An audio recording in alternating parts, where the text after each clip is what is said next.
प्रथम विवाह फुलवाड़ी में राम जी देखा था सीता के सीता मैया राम के हे राम तो सीता पर तकी हो ए सीता तू राम पर तकी हो ओ ये बड़ी सुंदर भाव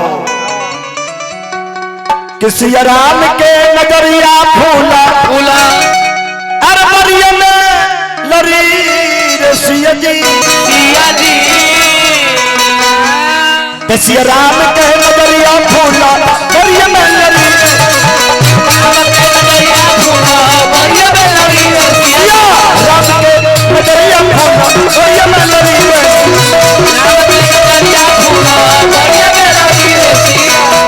सिया देखली पिया के पिया अरे देखली सिया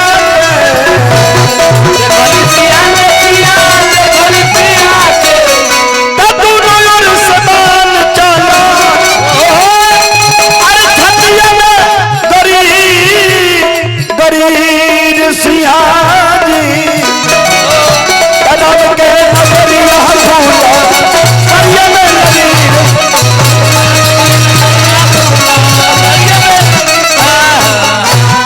राम देखता सीता के सीता मैया राम के हे राम तो सीता पर तक हे सीता तू राम पर तक देखो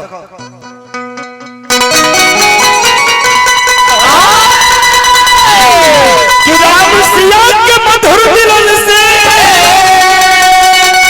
अरे फुलवारी मुस्काए कोयलिया कजरी कोयलिया कजरी कोयलिया कजरी कोयलिया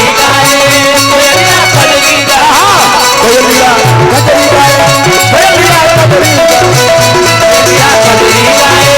कोयलिया कजरी राम सिया के मधुर मिलन से राम सिया के मधुर मिलन से फुलवारी मुस्काए कोयलिया कजरी कोयलिया कजरी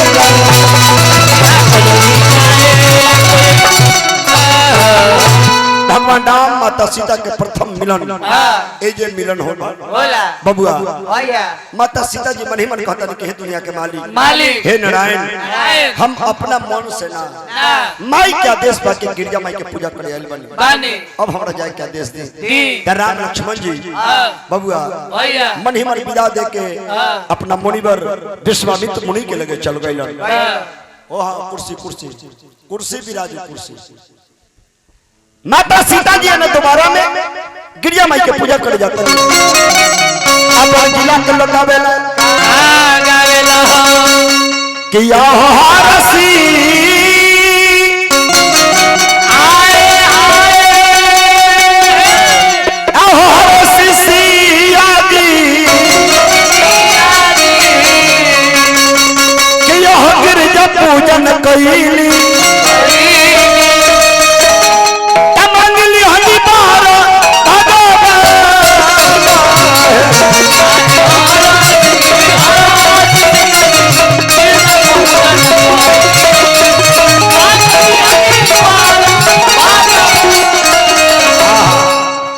लगातार हम मुखिया जी के भाई धर्मेंद्र बाबू की तरफ से इनको एगो क्लिप काट लो देखा किया हो राजा तो ससुर मिली है रानी कुसुम ऐसा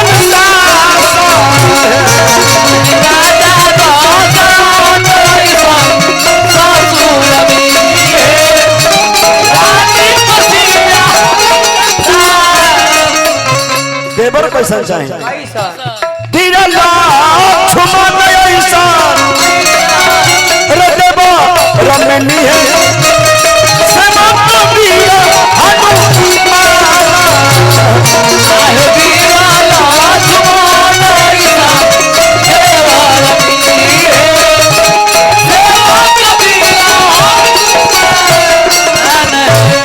दोबारा जब सीता जी पूजा करे गई गिरजा माई के पत्थर के मूरत ठा के हंसे लगले कल की सीता आप मंदिर में है लेकिन ध्यान आपका मंदिर में है नहीं कहे कि राम जी से नजर मिलल रहे तो सीता जी के देह पहुंचल बा मंदिर में। अब मंदिर में रहते उनका ध्यान जो रहे मन राम जी के लगे रहे। कहले कि आपका ध्यान कहीं और है, लेकिन जा गलत जगह ना तरनेगा, सही जगह गइल बा।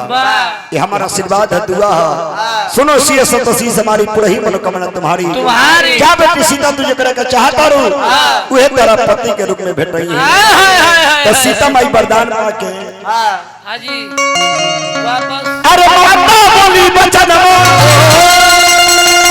अरे सुनो सिया कहनवा, तो बरमत मारी अरमान से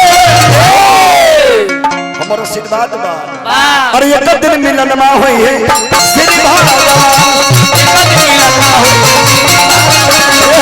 एक दिन मिलनमा होई है श्री भगवान। अरे जकरा के चाहता रू सीता जी तू है भेटाई है।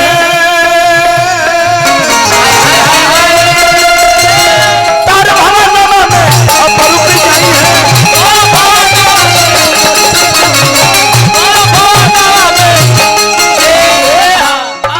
बोलावे के जरूर ना स्वयं पहुंच जाई है। अरे माता बोली बचनवा, सुनो सिया कहनवा, और जटमानी और अनाद से ये बदन मिलनवा होई है श्री भगवान।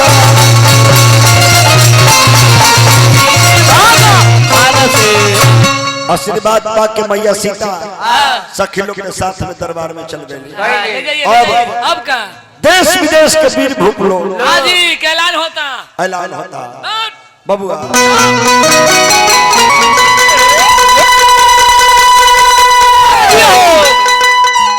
सब मंजते मंजिया सुंदर विशद विशाल मुनि सबत दो बंधता बैठा रे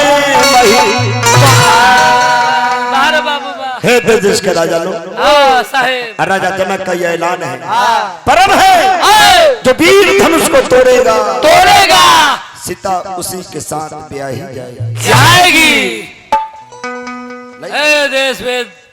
हे देश के वीर भूप, जिनका बाहुबल में शक्ति होगा वही धनुष को तोड़ेगा। रावण ले बाना सुनैले आदि केहू और रावण ऐसा ज्ञानी ना, रावण ऐसा और रावण ऐसा गुमानी ना, लेकिन उनको इतना याद था कि जिस धनुष को हम तोड़ने जा रहे हैं वो किसी और का धनुष नहीं, हमारे देवादिदेव महादेव भगवान भोलेनाथ हमारे गुरुदेव का धनुष पिनाक है। अगर मैं इस धनुष को तोड़ता हूँ ये हमार बड़ाई ना हमार गुरु के अपमान हो जाए। तो देखिए राक्षस प्रवृत्ति के होते हुए उनका इतना समझ रहे कि हमारे गुरुदेव भगवान भोलेनाथ का धनुष है, इसको तोड़ता हूँ तो यह धर्मी हम कहलाएंगे और गुरु के नजर में हमारा अस्तित्व समाप्त हो जाएगा। तो रावण बाण छुआ नहीं चापा, रावण बाण को छुआ नहीं प्रणाम करके वापस बबुआ। अब देश विदेश के वीर भूप लोग बैठे हैं।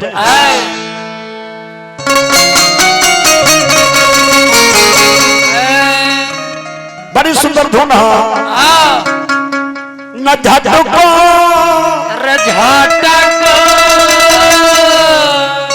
अरे जुल्फ से पानी ये मोती टूट जाएगा तुम्हारा अरे कुछ न बिगड़ेगा मेरा दिल टूट जाए, तुम्हारा कुछ न बिगड़ेगा मेरा दिल टूट जाए। देश विदेश के वीर लोग सभा लगल उचित जगह उचित स्थान पर मर्यादा पुरुषोत्तम राम लक्ष्मण जी साथ में गुरु विश्वामित्र मुनि बैठे हैं। मातृश्री जानकी सीता जी तो सिया जी अरे स्वयं बजाए हैं, सिया जी स्वयं बजाए हैं, राजा सब देख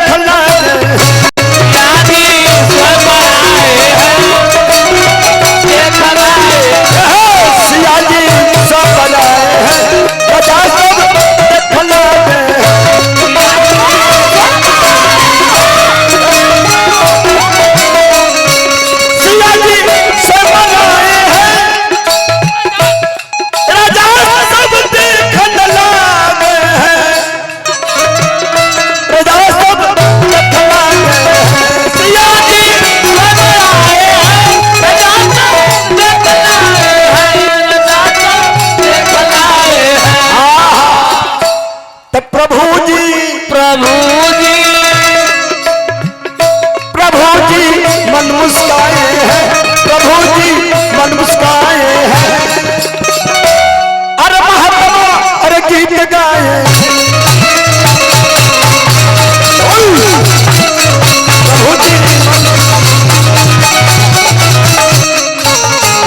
रावण गईले हाँ, अब बानासुर के बारी बा बानासुर तन गया बा लगो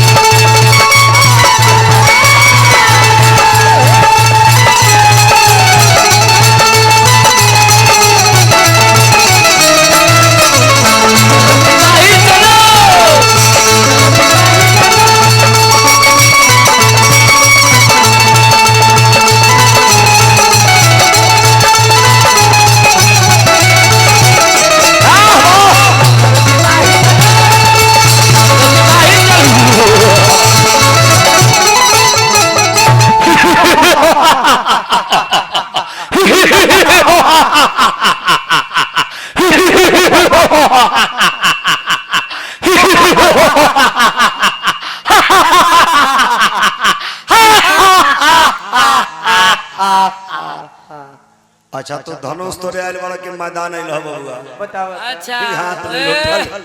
खैनी के विचार में है खैनी मांग रहा है उधर से खैनी खैनी जोर से लागल है दे दो दे दो सनुलाल सुना ना एजा धनुष जगशाला है लोटा लेके मैदान करे के जगह ना नहीं अपन व्यवस्था लेके आए हैं चिकन देखला ना कहीं तोड़ते समय में कहीं अच्छा ठीक बा ठीक बा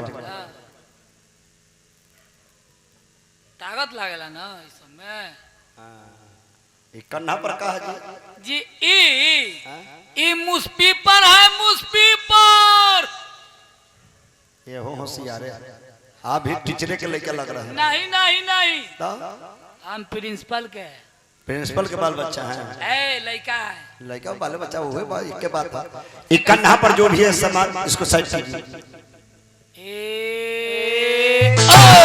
बाप रे रंभा बच गेला ए देखी रे अरे बा रंभा बच गेला त खम्मा बन जाती है साइड करो हार्ट अटैक करावे के सामान ले है ये घरी डीजे वाला है लोग तना बेस उखाड़ के बजाता है आज कि शादी ब्याह में डांस लोग कम हार्ट बीट से ज्यादा करे जा के बैठल रखा दूर रखा कर बेस कम करो तो बेस हम टोन समझियो है ना कहीं ना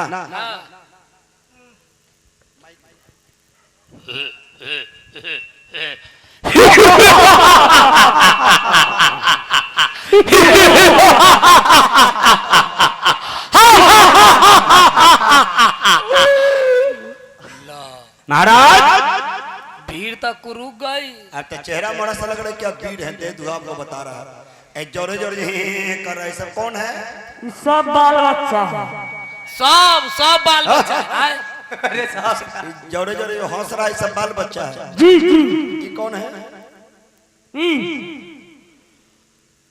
नहीं याद है कौन लगता है इसका वो दिन वाला बात याद है कि नहीं मोतिया बिन के शिकायत चिन्ह नहीं है मोछ देखो ना मोछ ठीक कौन लगते हैं ई भतीजा है अरे भतीजा है हाँ ठीक कर रहा है ठीक कर रहा है ठीक कर रहा है ठीक ई आप इसके भतीजा हैं हाँ हाँ और आप आई के लगते हैं ओ भी भतीजे है अरे इनका भतीजा आप है तो आप कैसे ई भतीजा लगे से कैसे नहीं हुआ भतीजा भतीजा है कंफ्यूज तो हमरा काहे कर रहे हैं काहे कंफ्यूज कर रहे हैं आप इसका भतीजा कि तोर भतीजा है हम उसका भतीजा है और वो हमारा भतीजा है बुझ रहे हैं ई गड़बड़ खानदान के दुन्नो है हाँ हाँ ना हाँ ये सब मिक्सचर खानदान शुरू से गड़बड़ा है शुरू से गड़बड़ रामायण में से हम लोग आए ठीक है महाराज जी अब कौन है मैं हाँ। मैं वीर हूँ वीर बाप रे बाप वीर हूँ वीर अब वीर है क्या करने आए हैं धनुष तो धनुष तोड़ के क्या करबो सीता जी से विवाह करूँ करूंगी लेडीज है कि जेंट्स है यहाँ हम दोनों वो कैसे ए रह दा लेडीज जेंट्स दोनों हैं तो तू धनुष तोड़बो हाँ आ धनुष तोड़ के बियाह करबो हाँ आईना में मुंह देखला हो हाँ कैसा आई एम ब्यूटीफुल अंग्रेजी बोल रहा है बोला आई एम ब्यूटीफुल ना ना ये दोनों है तो ब्लडी फुल ना ब्यूटीफुल वो हमको पहले ना बताइए दोनों कैसे है से कैसे वो दोनों है कौन दोनों बालू लेडी जेंट्स दोनों है वो कैसे ऐसे हमको बताइए ना। वो बात में समझे, कल वाला आज वाला मत समझ काजी उसका व्यवस्था में रखे हुए का दोनों मुंह एक कर दे। महाराज जी अब जो भी है धनुष को तोड़ दीजिएगा। हाँ कहीं ना टूटल तो टूट गई तो राजा के प्रण है। जो वीर धनुष को तोड़ेगा सीता उसी के साथ ब्याह ही जाएगी। कहीं ना टूटल तो काल मंडराय हो जजमान। कहीं टूट गई तो काल मंडराय छौ बेटा रे बेहुदा तइने चोट्टा तइने नो सेंस। तुम्हारे पास दिमाग नहीं है रे चोट्टा। कैसे राजा साहब को बेटा बोल दिया? सोनू बताओ तो कैसे राजा साहब को बेटा बोल दिया? राजा साहब को बेटा बोल दिया। बेटा बोल दिया। बताइए तो राजा साहब बताइए इज्जत तो दे दिया। कैसे बोल दिया? अभिषेक बताओ बताओ तो कैसे बोल दिया? बोलो ना। अरे बोल। महाराज तब धनुष को तोड़ दीजिएगा। हाँ तब गांव के गार्जियन हो क्या रहुए पिछुआ नींद पड़ गया। अच्छा चल चल थाके मौसम वो है कि बिना नींदों के नींद आ जाए। हां के आदमी तो जानबूझ कर नींद खींचला। हम तो 2 घंटा बउआ है। वो रास्ता में घुस देता है, एगो पेड़ गिरल है, फिर वो से बैक जा देता है, फिर दूसरा रास्ता में पेड़ गिरा हुआ है। 2 घंटा पूरा रास्ते ब्लॉक है तो 15 मिनट के रास्ता 2 घंटा बउआ। हाँ मुखिया जी तब महाराज धनुष को तोड़ देबो। हाँ आई जौड़े जे चार गोरबा है उके है कौन ई छोड़ा छौड़ा नहीं है। मेरा भाई मौसेरा भाई है। हाँ गोला वो मसा तब महाराज धनुष को तोड़ देबो। हाँ लगो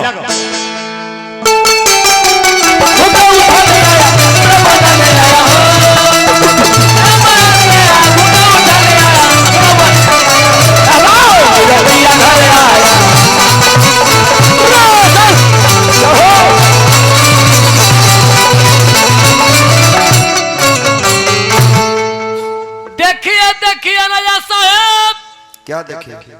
वीर मर गया। ए मरा नहीं है वीर, कारण जब मर गया बेहोश भेला। देखो ये पूरा गांव वाला का गांव वाला कैसे फंसेगा? मरा ही तो फंसेगा कैसे? गांव वाला काहे नहीं फंसेगा? लवारिस लाश मुखिया जी बैठल लवारिस लिख देंगे कि लवारिस लाश। लवारिस वो सब कुछ नहीं होता है। भगुराम के लड़का लवारिस है। रे फेंकवा देंगे नहर में तो प्रशासन के हाथ हवाले कर देंगे। सुनो ना हाँ। कथी के फेर में तू सब पड़ल है।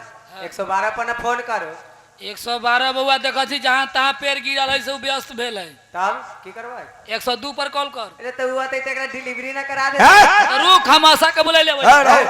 उठाओ इसको पर जल्दी उठाओ। उसको उठाना है। ये पहले बताइए सुस्ती में जे इसको उठाना कैसे? आगे से उठाओ, आगे आगे से जल्दी जल्दी, देर ना। तुरंत आहा ब्रेक मारा। अभी हम गिर जाते काहे हमको मार दिए? दिमाग नहीं का आगे उधर है कि आगे इधर? आ उधर जो हेडलाइट है से अरे पैकेट है, आ बीच में इंडिकेटर बटन है। बटन हाँ उसको उठाओ आगे से। कहां से? अरे यहाँ से उठाओ, नहीं यार यहाँ से उठाओ। वहां से उठाना है। हाँ हाँ वहां से नहीं उठाना है। उठाओ।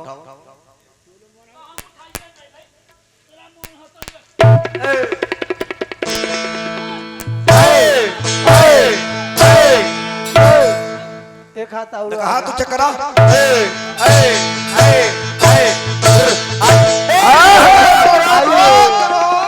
और लाइन में चाहिए। क्या हुआ? हाँ क्या हुआ? हम कौन हैं? ले बल हम कौन है? आप वीर हैं। हम वीर क्या नहीं है, वीर नहीं है, वीर नहीं है। ये बाप से बार है। आप वीर हैं? जी क्या हुआ? धनुष टूट गया भैया। चलो धनुष टूट गया भैया।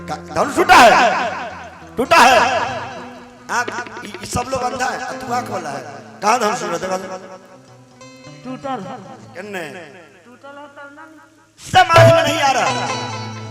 चलो चलो मार दिया जाए कि छोड़ दिया जाए? बोल। एक चांस और दिया जाए। जी करा बहुत ज्यादा खटनी हो गया, एगो चांस दिया जाए। वो चांस पिएगा। आहा। धनुष तोड़ा नहीं। राम हो राम, आप भी लसारिए दिए ना। छी वीर लोग के कहीं बार मौका मिला था गोस्वामी तुलसी वाले कहने के भूप सहस्त्र दस एक ही बार ताकि तुमको मिलेगा नहीं। लगा उठा बन पड़ई न तारा जगई न सब मुसलासन कैसे कैसे कामी बचन सती मनु जैसे लेकिन जाता है करोड़ों मौका मिला तो लगा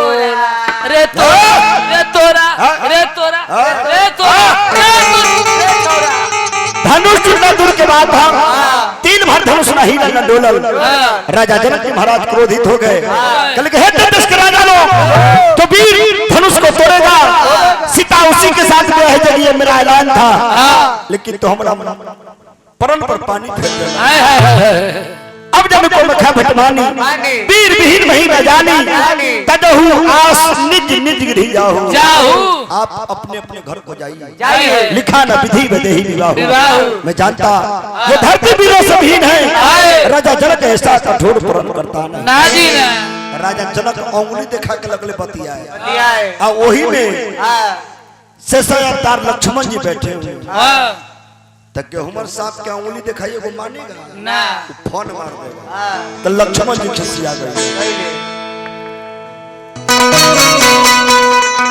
अरे बचन में संभार के बोलो तो जहां वही धलबरे अरे दशरथ के बोलो ना हो बचन में संभार के बोलो हे राजा ये धनुष कहा अगर मैं चाहूं मेरा नाम लक्ष्मण है अगर मैं चाहूं तो प्रमाण को उठा के जैसे मैं चाहूं तो इस धनुष को उठाकर सह जो दूरी भाग सकता हां जी बाकी वचन में संभाल के बोला लेकिन बोले से पहले राजा को सोचो तो बोलला कतना के दिन पर सांप लौट गई कि जहां पर बैठल बानी श्री भगवान अरे महात्मा मुकेश नहीं सही अपमान हो तो लिखे और विद्या जब रहा खुद के जाना हो गया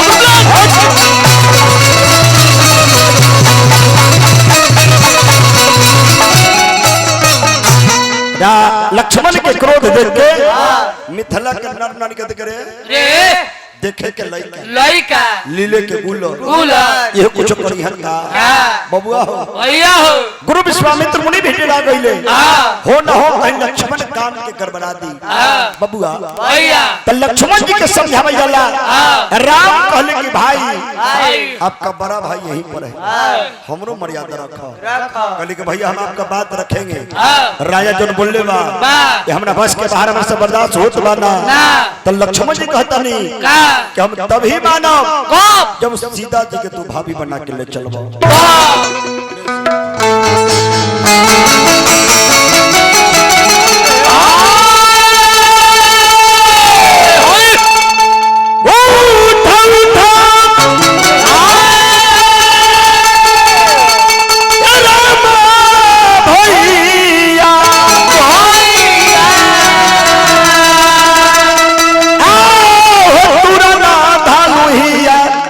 मन में अरे कब बनी है कि हो सिया भाभी मो मन में ललसा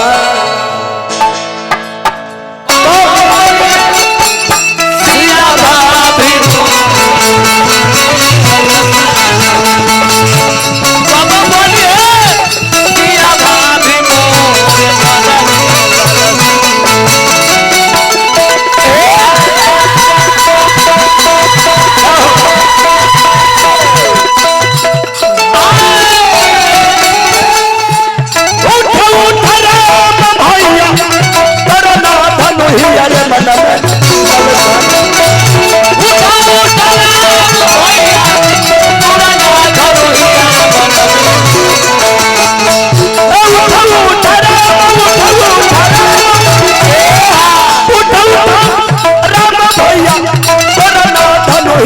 लक्ष्मण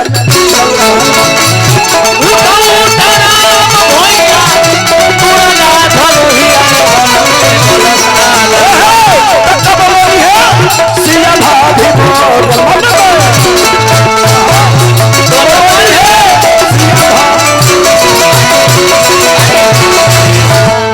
लक्ष्मण जी के समझावर बोले कि राम लक्ष्मण शांत रह, अभी तोहर बड़ भाई है बा। तो लक्ष्मण जी शांत होके बैठ गईले। लेकिन महारानी सुनैना मर्द के दर्द बड़ा कम लोग समझेला। जाने जाते अगर लोर गिरा दी आंख से पूरा टोला का भरोसा कर ली।